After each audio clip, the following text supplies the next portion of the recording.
विद्यार्थियों, आज का हमारा जो इकाई फर्स्ट के अंदर 5 नंबर प्रश्न है वो है गयासुद्दीन बलबन की उपलब्धियों की आलोचनात्मक विवेचना करो। यानी जो दिल्ली सल्तनत के अंदर बलबनी वंश का जो सम्राट था या सुल्तान था गयासुद्दीन बलबन, उन्होंने दिल्ली सल्तनत के अंदर शासन करते हुए सुल्तान पद का प्राप्त करते हुए कौन कौन सी उपलब्धियां पाई तथा उन उपलब्धियों की कौन कौन सी आलोचनाएं रही थी, इस प्रश्न के अंतर्गत ये चर्चा करेंगे। फिर इसी के अथवा के अंदर दूसरा प्रश्न है दिल्ली सल्तनत के सुदृढ़ीकरण में बलबन का योगदान। यानी जो बाद में वह कौन सा, इस इल्तुतमिश के बाद में जैसे रजिया ने भी अच्छा कार्य किया था, लेकिन उसके बाद में जो दिल्ली सल्तनत का सुदृढ़ीकरण में जो बलबन का योगदान था वो इतिहासकारों के हिसाब से बहुत ही अच्छा शासनकाल था। क्यों? क्योंकि दिल्ली के अंदर जो इल्तुतमिश द्वारा जो 40 दल का गठन किया गया था, वो 40 दल गठन जैसे इल्तुतमिश की मृत्यु होती है,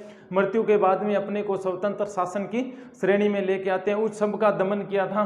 तो जो दिल्ली सल्तनत थी यानी जो दिल्ली का शासन था उसको कैसे बलबन ने सुदृढ़ीकरण किया, तो इसके बारे में चर्चा करेंगे। और उसी के अथवा में जो तीसरा प्रश्न है बलबन की रकत व लोहे की नीति, कैसे बलबन ने दिल्ली को सुदृढ़ीकरण करने के लिए कैसे रकत और लोहे की नीति अपनाई थी, तो उसकी भी चर्चा करेंगे। तथा साथ में ही बलबन का जो राजतत्व सिद्धांत था यानी जो उसका शासन था, उस शासन के अंतर्गत उन्होंने कौन कौन से सुधार किए। हमारा टॉपिक है गयासुद्दीन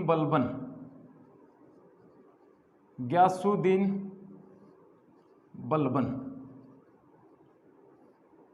अब देखो प्रिय विद्यार्थियों, पिछली कक्षा में हमने चर्चा की थी भी उस समय दिल्ली का सुल्तान कौन था? इल्तुतमिश। कौन था? इल्तुतमिश। अब देखो जब इल्तुतमिश की 1236 के अंदर मृत्यु हो जाती है, किसकी? इल्तुतमिश की जो 1236 के अंदर मृत्यु हो जाती है, उस समय इल्तुतमिश के 3 संतान थे। उन 3 संतानों में 2 पुत्र थे और 1 लड़की थी, लेकिन जो वो पुत्र थे वो अयोग्य थे। इस कारण जो इल्तुतमिश था ना, अपने बचपन काल में इसकी जो लड़की थी रजिया, उस रजिया जो लड़की थी उसको बचपन से ही घुड़सवारी वगैरह सिखाना इन्होंने प्रारंभ कर दिया था। तथा जब इल्तुतमिश की मृत्यु होती है तो मृत्यु से पहले अपनी जो पुत्री होती है, कौन? रजिया, उस रजिया को दिल्ली सल्तनत का ये सुल्तान बना जाती है, जो एक महिला थी। लेकिन जो प्रथम दिल्ली सल्तनत की और अंतिम दिल्ली सल्तनत की जो महिला सुल्तान बनी, उन्होंने किस तरह जो पुरुष वेशभूषा थी, उस पुरुष वेशभूषा के अंदर इल्तुतमिश की मृत्यु के बाद में कैसे दिल्ली सल्तनत के ऊपर अपना शासन किया था। तो प्रिय विद्यार्थियों, इल्तुतमिश के बाद में हम एक जो कड़ी है गयासुद्दीन बलबन तक पहुंचने की, उस कड़ी के अंतर्गत देखते हैं भी गयासुद्दीन बलबन और इल्तुतमिश के बीच में कितने और अयोग्य या योग्य शासकों ने दिल्ली की गद्दी पर शासन किया था। तो गयासुद्दीन बलबन का जो शासनकाल था वो है 1266 से लेकर 1287 ईस्वी तक। कितने तक है? 1266 से लेकर 1287 तक। अब देखो इल्तुतमिश के बाद में इल्तुतमिश की पुत्री रजिया दिल्ली की गद्दी पर बैठती है। यानी जब 1236 के अंदर इल्तुतमिश की मृत्यु हो जाती है, तो मृत्यु के बाद में रजिया ने बहुत ही कम समय तक यानी शासन किया था, सिर्फ 4 साल के लिए, यानी 36 से 40 तक शासन किया था। लेकिन इन 4 सालों में रजिया ने इतनी प्रतिष्ठा पाई कि वो भारतीय इतिहास के अंदर पहली ऐसी महिला उभर कर सामने आई जिन्होंने दिल्ली की गद्दी पर शासन किया था।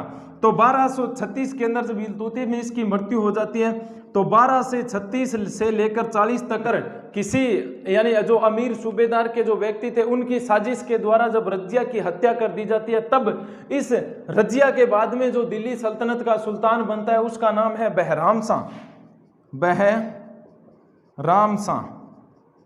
यानी सिर्फ ये एक कड़ी बना रहे हैं हम कहां तक पहुंचने की? गयासुद्दीन बलबन तक। तो बहराम शाह ने शासन किया था 1240 से लेकर 42 तक। तो ये कह सकते हैं भी बहराम शाह ने 3 वर्ष तक शासन किया था। फिर बहराम शाह के बाद में जो अगला दिल्ली का सुल्तान आया उसका नाम था मसूद शाह। उसका नाम क्या था?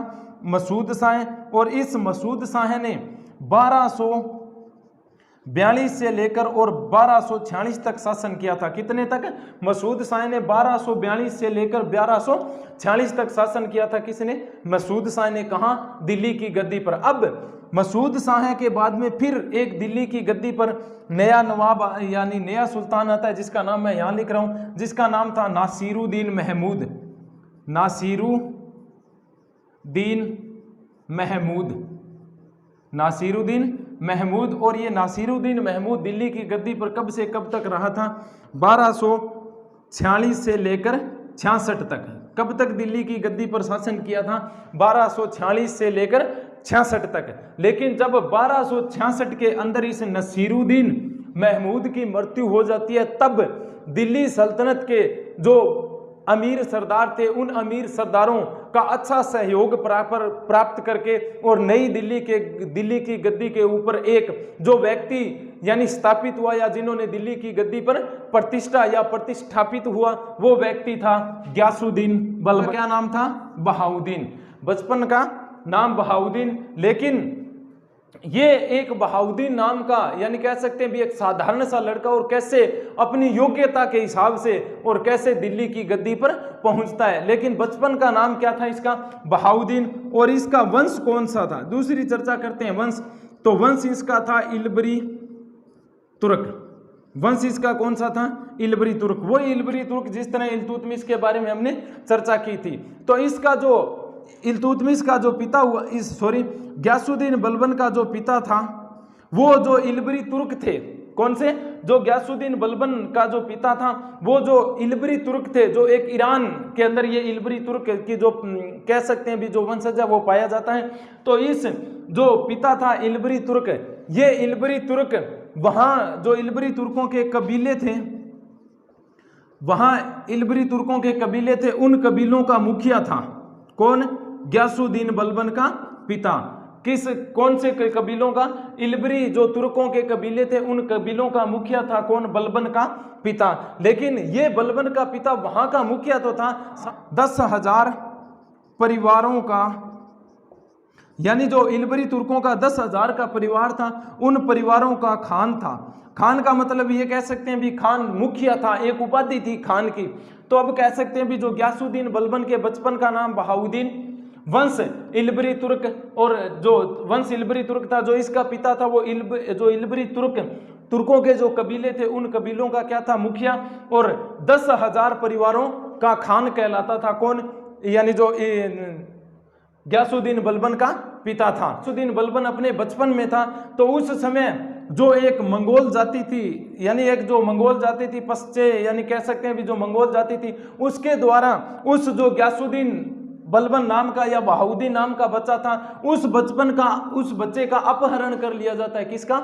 उस बच्चे का अपहरण कर लिया जाता है। तथा अब देखो ये जो मंगोल थे, इस बच्चे के बचपन के साथ इसको लेकर के और कहाँ जाते हैं? बगदाद के अंदर। कहाँ जाते हैं? बगदाद के अंदर। और बगदाद के अंदर एक जगह है जिसका नाम है बसरा। बगदाद के अंदर एक जगह है जिसका नाम क्या है? बसरा। और इस बगदाद के बसरा जगह पर बलबन को लेके कौन जाते हैं? ये मंगोल द्वारा।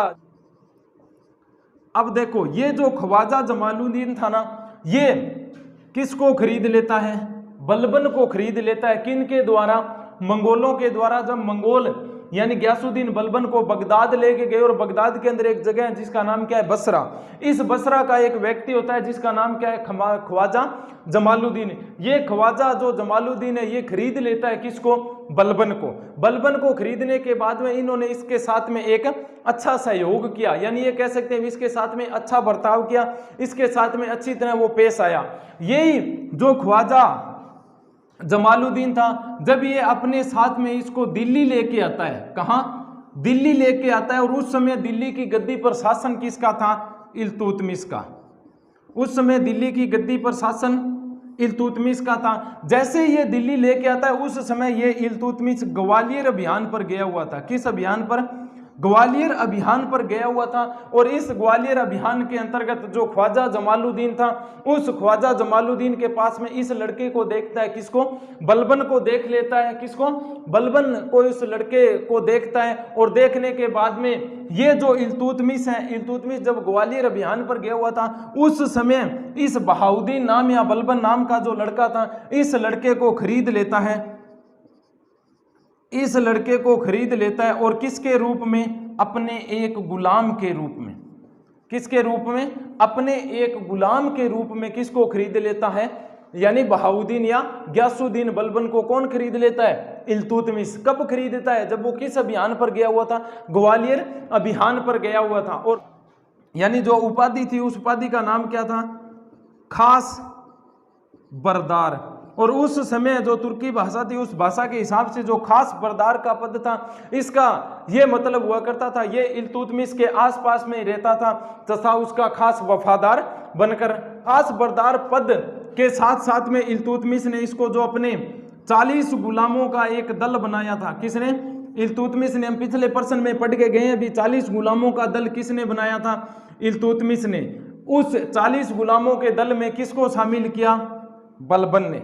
किसको शामिल किया? बलबन को।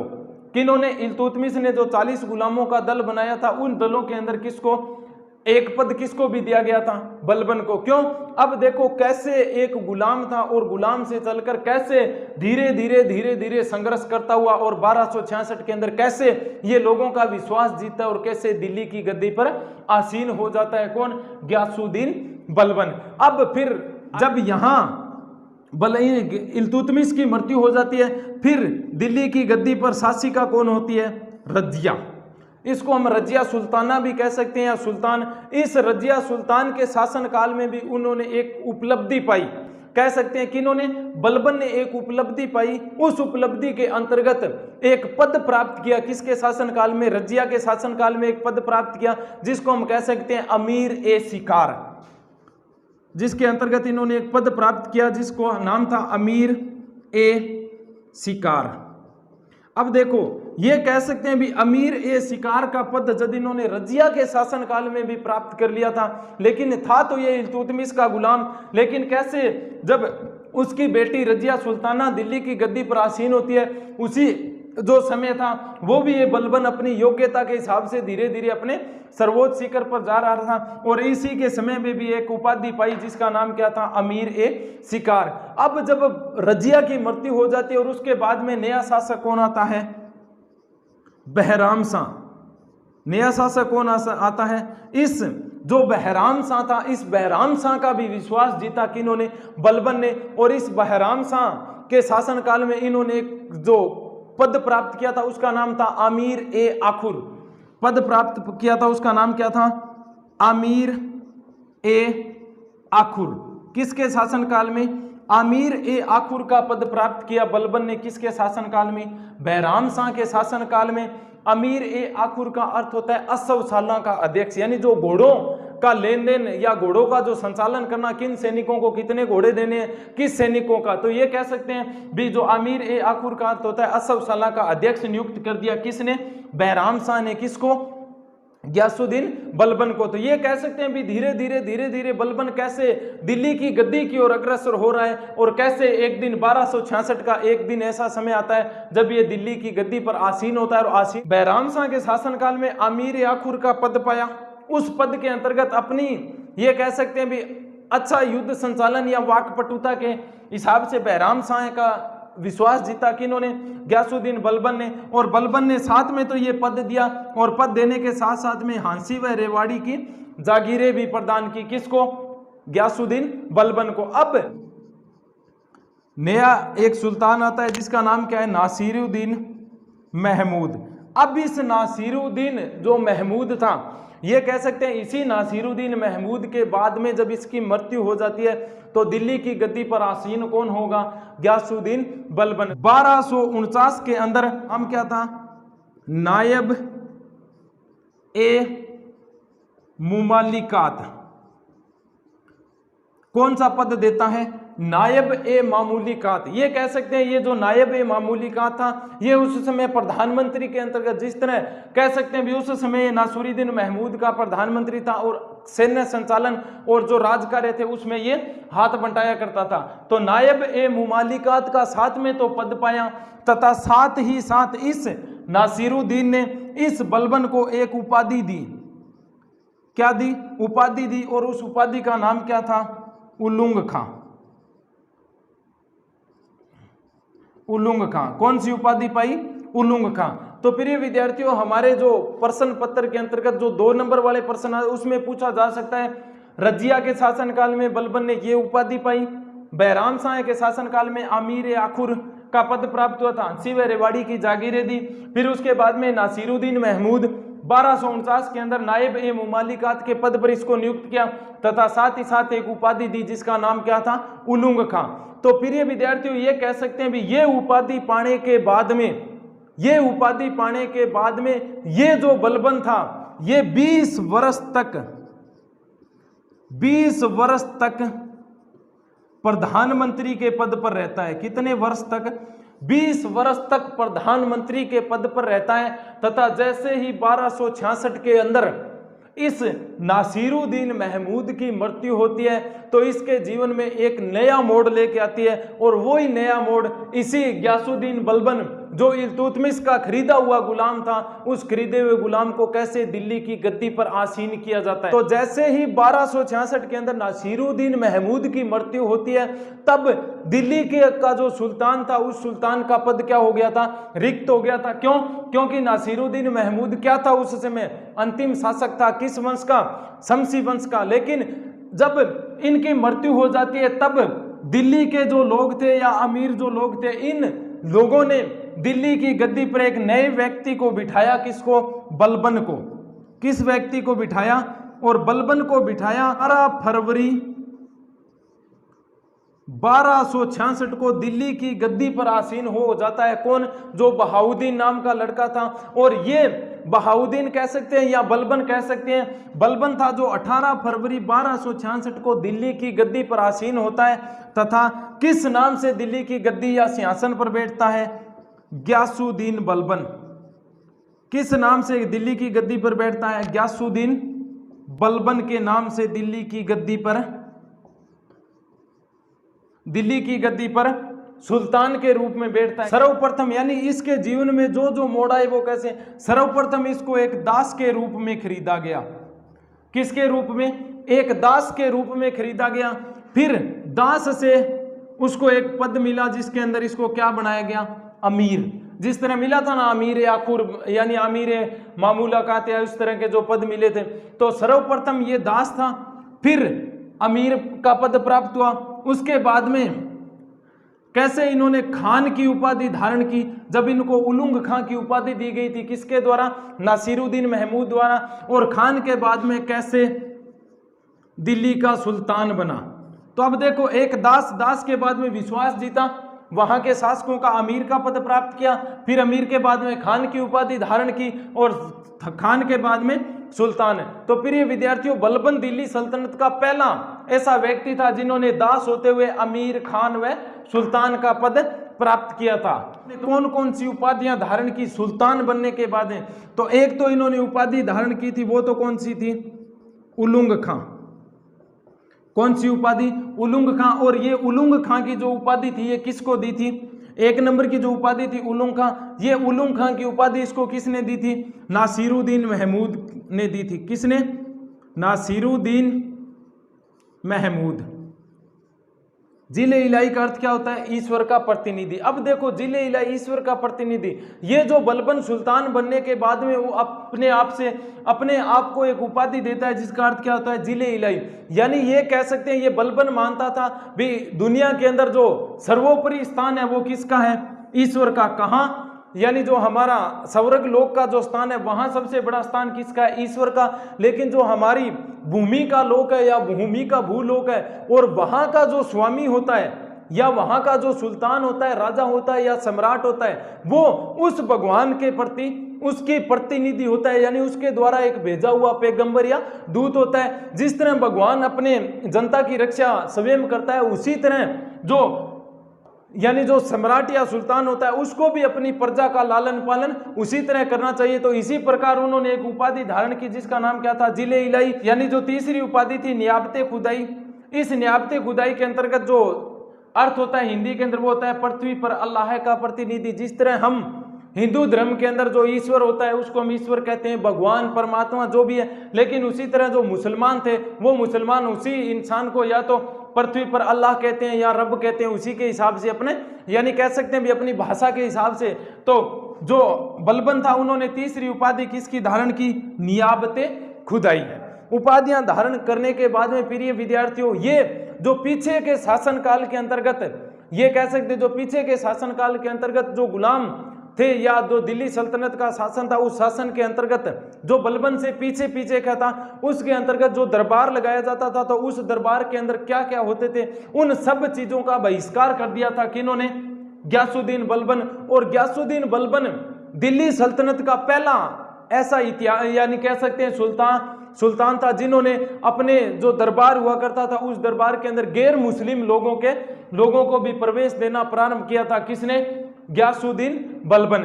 अब देखो जब जो गयासुद्दीन बलबन था, ये जब दिल्ली सल्तनत के अंदर दरबार लगाता था, उस दरबार के अंतर्गत उन्होंने कुछ ऐसी चीजें थी जिन चीजों पर उन्होंने रोक लगाई थी, यानी रोक लगवाई थी। और रोक लगवाने के पीछे यानी उसकी मंशा क्या थी? सर्वप्रथम इन्होंने जो दरबार के अंदर पहला काम किया वो कौन सा?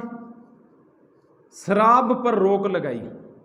यानी जो बलबन था, जब उनका दरबार चल रहा है तो कोई भी अमीर हो, चाहे कितने भी बड़े पद पर व्यक्ति हो, उस व्यक्ति को हंसी या मजाक करने पर रोक लगवाई। दूसरा, अब देखो जैसे ही ये कह सकते हैं गयासुद्दीन बलबन दिल्ली की गद्दी पर बैठता है, ये खुद को सम्राट समझता है तथा अपने नीचे के जो निम्न स्तर के जो व्यक्ति थे, उन निम्न स्तर के व्यक्तियों को ये कुछ नहीं समझता है। क्यों? यानी सभी उपाधियां अपने पास में प्राप्त कर ली। प्राप्त करने के बाद में अब कह सकते हैं भी बलबन धीरे धीरे जो इसके जो आपराधिक प्रवृत्ति या अमीर सरदार थे, उन अमीर सरदारों का इन्होंने क्या धीरे धीरे बहिष्कार करना शुरू कर दिया।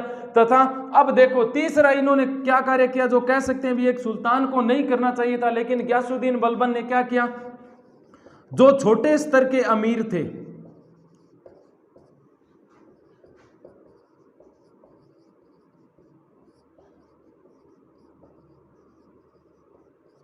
यह कह सकते हैं प्रिय विद्यार्थियों, जो तीसरा इन्होंने काम किया वो क्या किया, पहला तो हंसी मजाक पर रोक लगाई, शराब पर रोक लगा दी। तीसरा, जो छोटे स्तर के अमीर थे, यानी कह सकते हैं जो निम्न स्तर के अमीर के पद पर जो व्यक्ति थे, उन व्यक्तियों से मिलना बंद कर दिया था। किसने?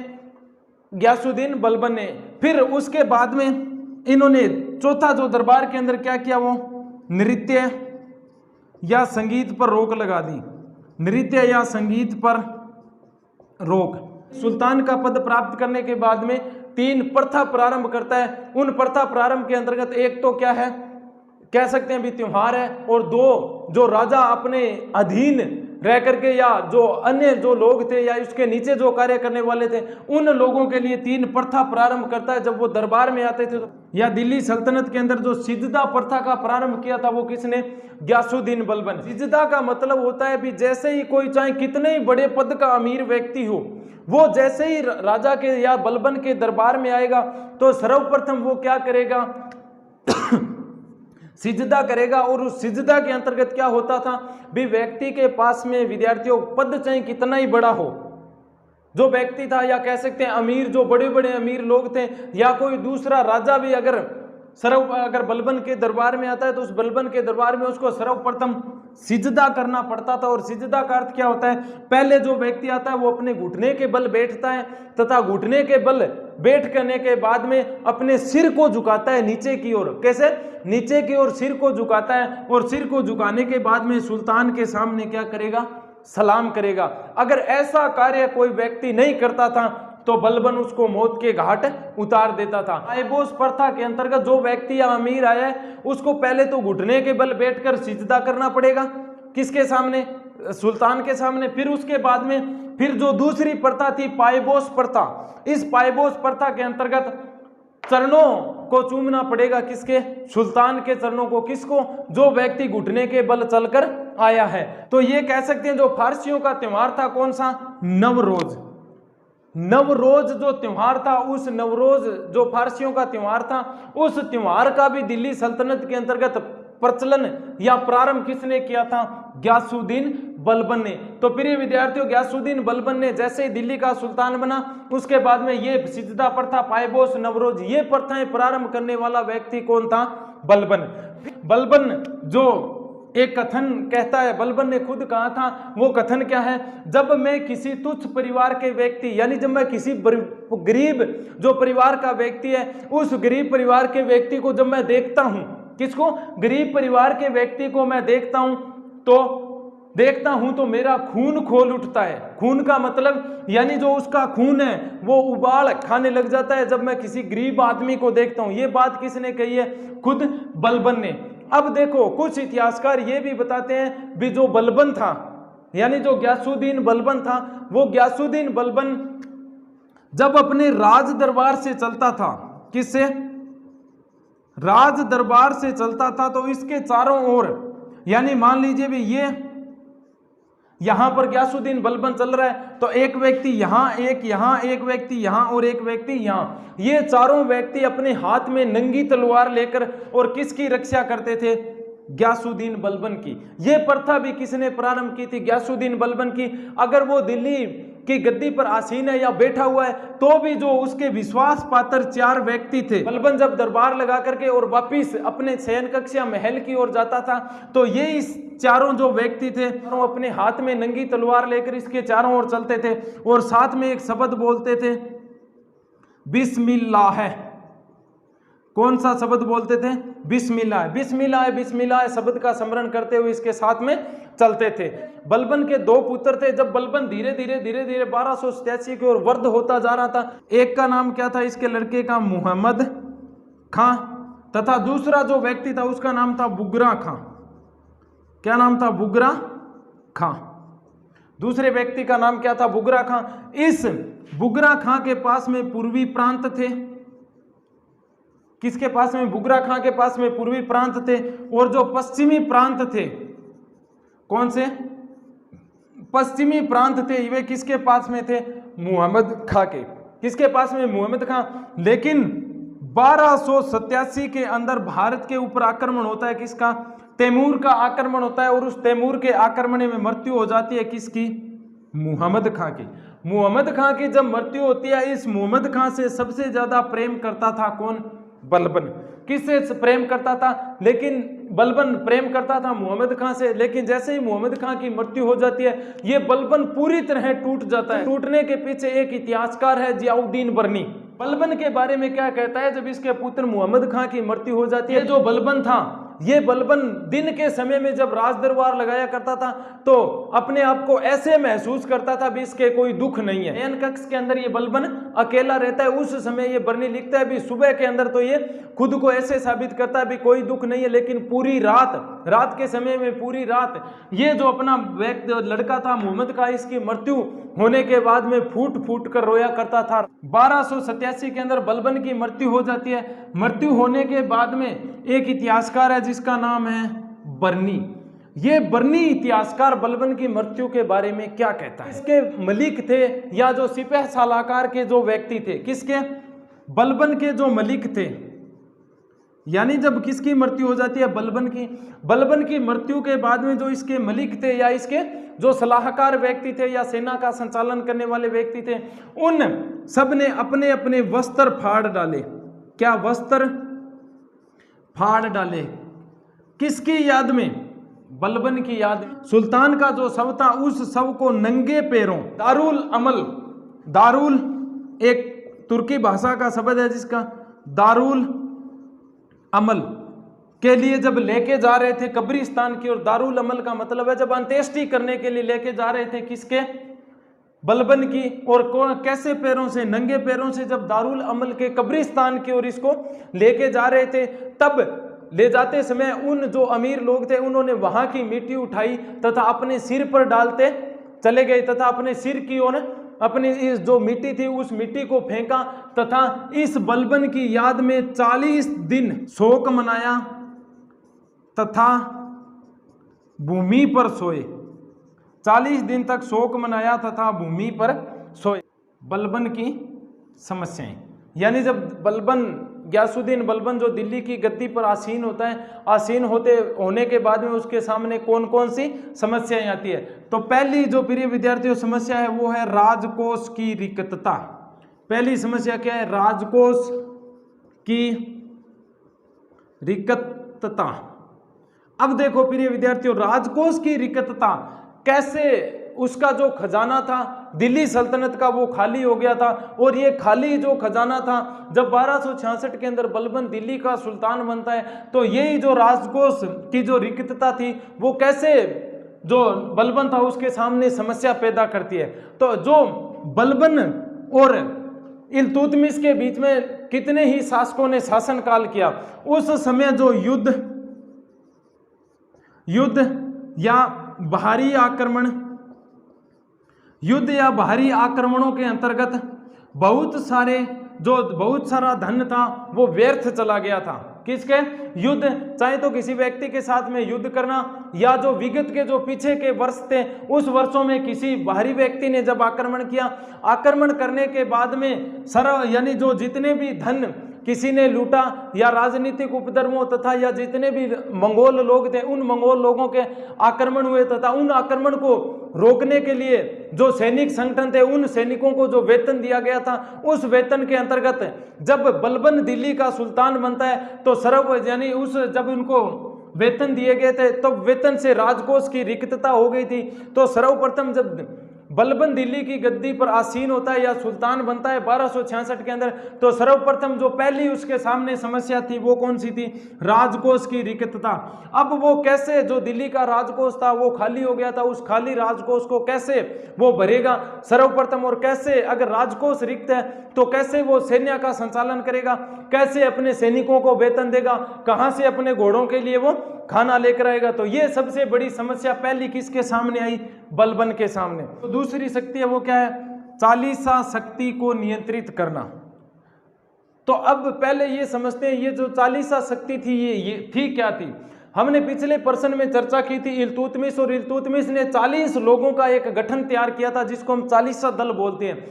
वो चालीसा दल आगे उसी यानी जितने भी जिससे रजिया आई, फिर उसके बहराम शाह, फिर गयासुद्दीन महमूद आया, इसके शासनकाल में चलता रहा था। लेकिन अब जो ये 40 जो लोग थे या अमीर थे, 40 लोग थे या अमीर थे, ये लोग जैसे ही इसके बलबन का शासनकाल शुरू होता है तो इन्हीं जो लोग थे उनके, यानी जब इल्तुतमिश की कह सकते हैं भी जब मृत्यु हो जाती है, मृत्यु के बाद में ये लोग जो 40 जो लोग थे या 40 अमीर लोगों का जो दल था, ये दल अपने आप को स्वतंत्र करने के लिए आपस में एक दूसरे पर आक्रमण करने लगे थे। और यही जो आक्रमण की जो परंपरा थी ये चलती रही किसके शासनकाल तक? बलबन के शासनकाल तक चलती रही।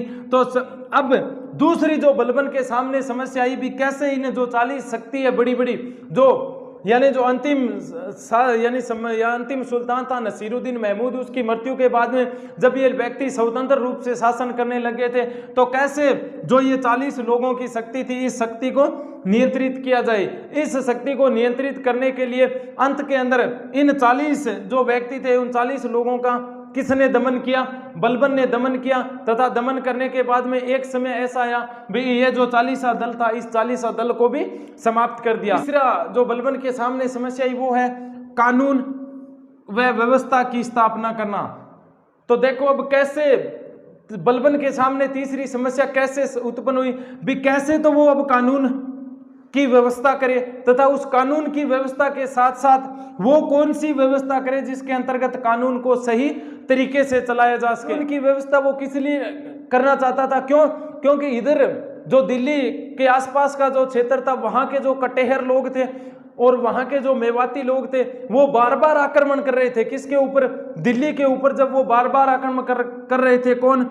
एक तो मेवाती और दूसरे जो कटेहर जाति थी। ये जो कटेहर के जो लोग थे वो भी अपने आप को, मेवाती और कटेहर के जो लोग थे अपने आप को स्वतंत्र करना चाहते थे, तथा स्वतंत्र करने के लिए वो बार बार दिल्ली के ऊपर आक्रमण कर रहे थे। बलबन ने क्या किया? इन जो मेवाती और कटेहर था, इन मेवाती और कटेहरों का यानी बलपूर्वक दमन किया तथा अपने राज्य के अंदर किसकी स्थापना की?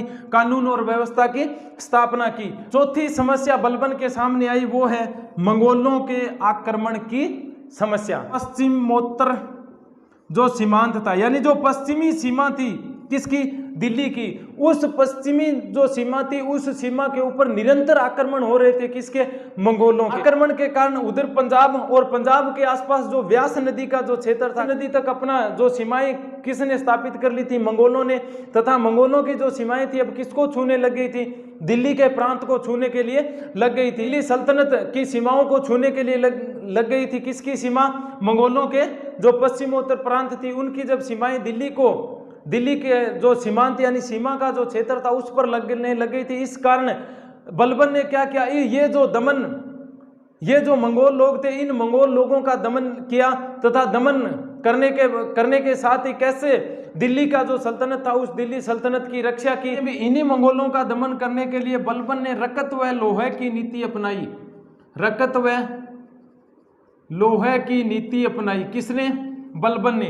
तो प्रिय विद्यार्थियों, भारतीय इतिहास या दिल्ली सल्तनत के अंतर्गत रकत व लोहे की नीति अपनाने वाला पहला सुल्तान कौन था? बलबन था। अब देखो ये रकत और लोहे की नीति क्या होती है। इस रकत और लोहे की नीति के अंतर्गत जो आक्रमणकारी होते हैं उस आक्रमणकारियों के ऊपर धावा बोला जाता है। उस दावे के अंतर्गत 9 वर्ष से नीचे के जो बालक होते हैं उनको छोड़ा जाता है तथा 9 वर्ष से ऊपर के जो व्यक्ति होते हैं उन व्यक्तियों को मौत के घाट उतरा दिया। किसने? बलबन ने। इसी मंगोलों के आक्रमण का दमन करने के लिए बलबन ने कौन सी नीति अपनाई थी? रकत व लोहे की नीति। तो प्रिय विद्यार्थियों, इस रकत और लोहे की नीति के अंतर्गत उन्होंने किसका दमन किया? मंगोलों का। तो बलबन की उपलब्धियां, बलबन ने अपने जीवन काल में कौन ने सुल्तान बनने के बाद में पहली 1 नंबर जो उपलब्धि पाई थी वो है मेवातियों का दमन। पहली उपलब्धि क्या थी? मेवातियों का दमन। मेवातियों का दमन। अब देखो प्रिय विद्यार्थियों, ये जो मेवाती थे, कौन? ये जो मेवाती थे ये दिल्ली के आसपास के क्षेत्र में रहते थे। दिल्ली के आसपास के क्षेत्र में रहते थे। अब देखो प्रिय विद्यार्थियों, जब दिल्ली के आसपास के क्षेत्र थे उस क्षेत्रों के आसपास में ही सीमाएं लगती थी किसकी? मेवातियों की। तब ये मेवातियों जो अलवर, भरतपुर और दिल्ली के आसपास का जो क्षेत्र था ये क्या करने लगे थे? भी जो दिल्ली के आसपास के जो समीपवर्ती जो क्षेत्र थे यानी इसके नजदीक के जो क्षेत्र थे उन क्षेत्रों पर इन्होंने लूटपाट तथा भयंकर आतंक मचाना शुरू कर दिया था। किन्होंने? इन मेवातियों ने। यानी आसपास वहां की जो जनता थी उस जनता से ये मारकाट करने लगे थे। इस कारण एक इतिहासकार है बर्नी इतिहासकार क्या कहता है? ये मेवाती लोग थे, ये दिल्ली की नगरों में रात के समय आवारा पशुओं की तरह घुमा करते थे तथा लोगों को ये सताते थे। कौन? ये जो मेवाती लोग दिल्ली की जनता को परेशान करते। इसलिए बलबन ने बलपूर्वक यहाँ पर क्या किया? आक्रमण किया तथा इस आक्रमण में बुरी तरह से दमन किया। किसका? मेवातियों का। इस नीति के तहत इन्होंने मेवातियों का दमन किया। रकत व लोहे की नीति। रकत व लोहे की नीति। दूसरी उपलब्धि वो क्या है? कटेहर के विद्रोहों का दमन। अब देखो ये जो कटेहर जो लोग थे या जो कटेहर जो जाति थी, अब देखो जब बलबन जो दोआब का क्षेत्र था, किसका? दोआब का जो क्षेत्र था, इस दोआब के क्षेत्र में जब शांति व व्यवस्था को स्थापित कर रहा था कौन? बलबन।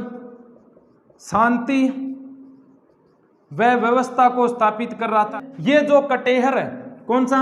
ये जो कटेहर प्रांत था, इस कटेहर प्रांत के लोगों ने या इस कटेहर प्रांत के जो लोग थे वो लोग विद्रोह पर भड़क उठे थे। बलबन यहां अब क्या करता है? जब बलबन इन कटेहरों का विद्रोह करने के लिए जाता है तो अब एक विशाल सेना लेकर के जाता है तथा उस विशाल सेना के लेकर के जाता है तथा जाने के बाद में ये जो कटेहर का जो प्रांत था और यहाँ के लोगों ने जो उपद्रव कर रखा था, इन उपद्रवियों का क्या है?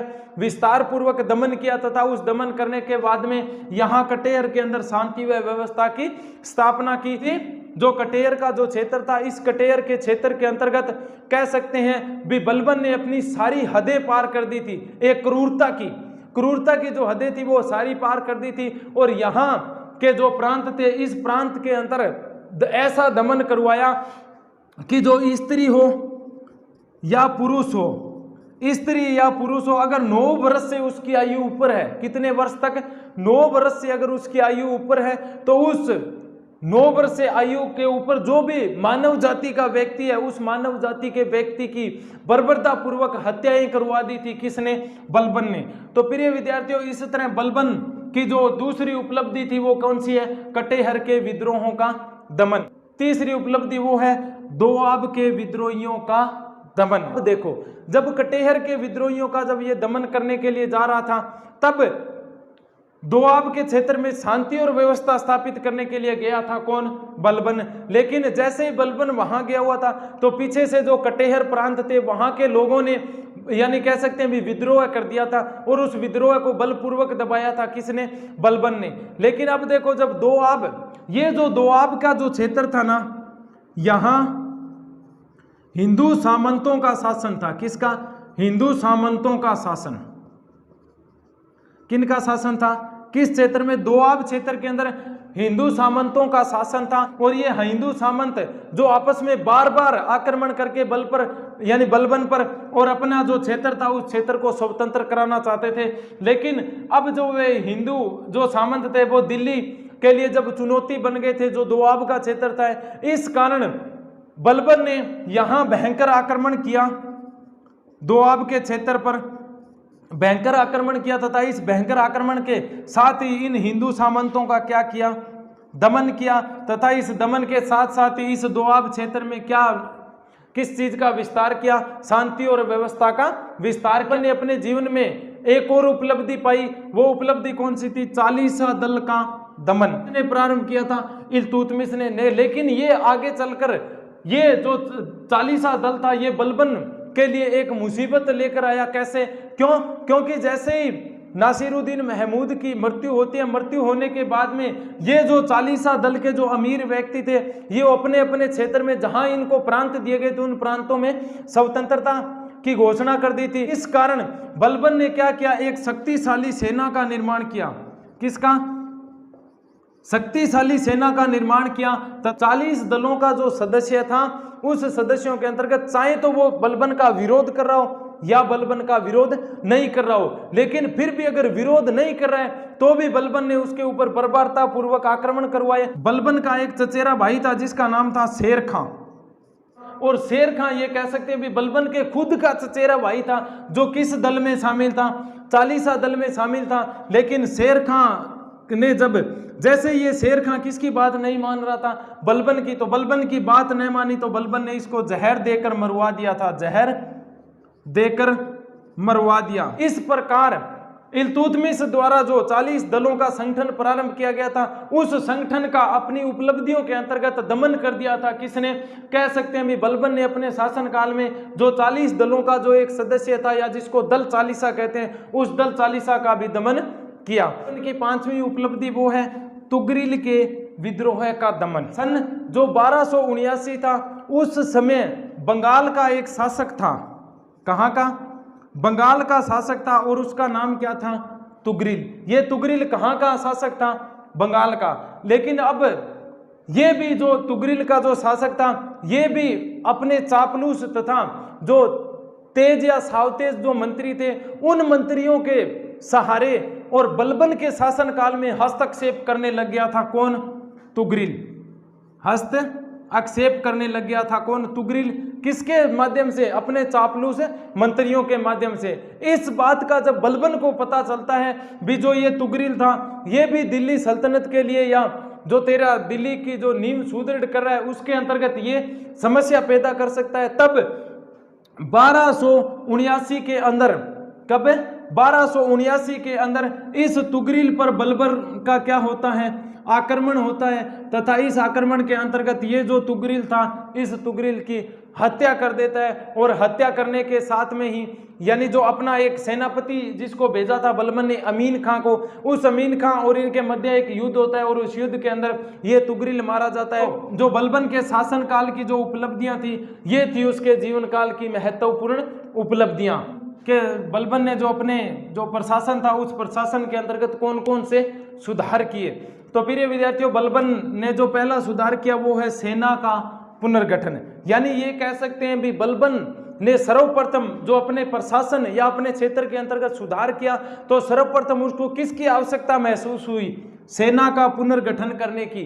क्यों? क्योंकि बलबन एक निरंकुश राजतंत्र के अंतर्गत एक शक्तिशाली सेना को तैयार करना चाहता था। बलबन ये जानता था भी अगर दिल्ली की जो गद्दी है उसके ऊपर अगर सत्तारूढ़ रहना है या दिल्ली की गद्दी पर अगर अच्छी तरह से शासन चलाना है तो एक शक्तिशाली सेना का होना क्या है, आवश्यक है। दूसरा जो प्रशासनिक सुधार है वो क्या है प्रिय विद्यार्थियों, गुप्तचर व्यवस्था। अब देखो जो बलबन था ना वो एक कुशल और विश्वसनीय गुप्तचर जो प्रणाली थी उसका निर्माण किया था। किसने?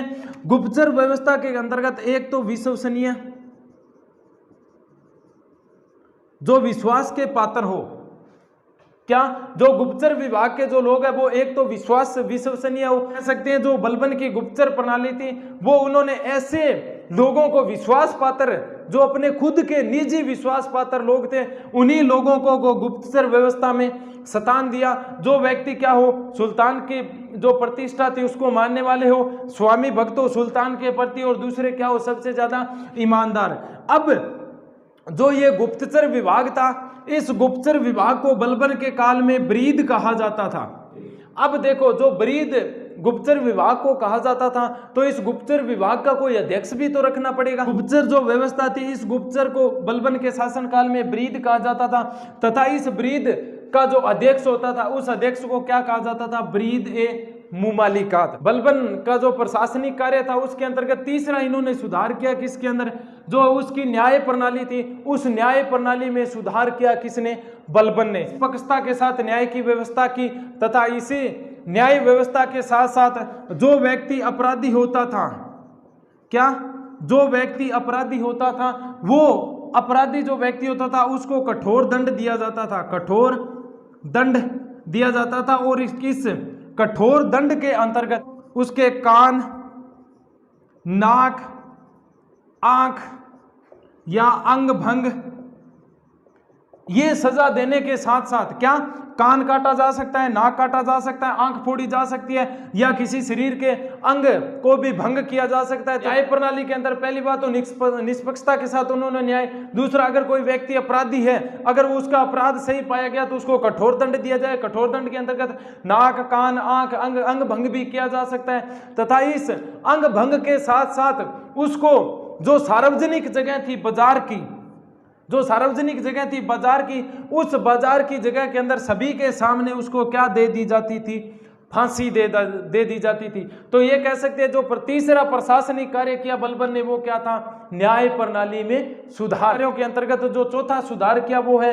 केंद्रीय शासन को सुदृढ़ करना। दिल्ली की सत्ता को मजबूत किया जाए तथा उसको व्यवस्थित किया जाए, तथा जो लोग इधर उधर के जो लोग हैं अगर वो आक्रमण कर रहे हैं तो उन आक्रमणों का मजबूती के साथ में सामना किया जाए।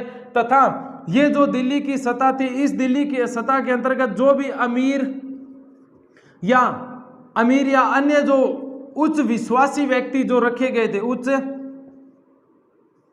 उच्च विश्वासी जो व्यक्ति रखे गए थे, इन सब उच्च या विश्वासी व्यक्तियों को एक रिपोर्ट भेजनी पड़ती थी। किसके पास में? बलबन के पास में एक रिपोर्ट भेजनी पड़ती थी। उस रिपोर्ट के माध्यम से ये पता चलता था भी बलबन का जो केंद्रीय शासन था वो वास्तव में ही क्या था, मजबूत था। सारांश, इसके उपयुक्त जितने भी हमने जो पॉइंट पढ़े, उपलब्धियां पढ़ी, समस्याएं पढ़ी, उसके आधार पर हम ये कह सकते हैं भी जो बलबन था वो एक सुल्तान के रूप में तो अवश्य, सुल्तान के रूप में तो